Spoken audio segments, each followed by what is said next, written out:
ఒక బైబిల్ పండితుడు ఈ విధంగా అన్నాడండి.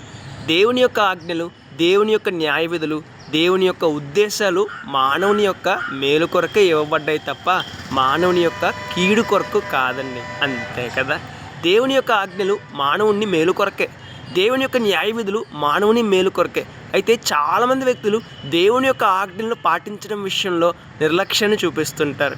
దేవుని యొక్క న్యాయ విధులను పాటించడం విషయంలో నిర్లక్ష్యంగా జీవిస్తుంటారు. దేవుడు చెప్పినట్లుగా జీవించడం విషయంలో నిర్లక్ష్యంగా జీవిస్తుంటారు. అయితే గమనించాలి, ఎవరైతే దేవుని ఆజ్ఞలు, దేవుని యొక్క న్యాయ విధులు, దేవుని యొక్క ఉద్దేశాలకు వ్యతిరేకంగా జీవిస్తారో వారు మేలుకు బదులుగా కీడును పొందుకునే ప్రమాదం ఉంది. ఎందుకంటే మానవుని మేలు కొరకే దేవుడు వాటిని ఇచ్చాడు తప్ప కీడు కొరకు కాదండి. అయితే మేలు కొరకు ఇవ్వబడ్డ వాటిని మనం చేయకుండా మనము దేవుని మాటకు వ్యతిరేకంగా జీవిస్తే చివరికి పొందే ఫలితము కీడుగా మారిపోతుంది. కాబట్టి ఇప్పటికైనా మన జీవితాన్ని మార్చుకుందాం. దేవుని ఆజ్ఞలు మన మేలు కొరకే అన్న సత్యాన్ని గుర్తిద్దాం. దేవుడు చెప్పినట్లుగా జీవిద్దాం. దేవుడు కోరుకున్నట్లుగా జీవిద్దాం. రేపటి దినాన శ్రేష్టమైన ఆశీర్వాదాన్ని, శ్రేష్టమైన బహుమతిని పొందుకుందాం. May God bless you.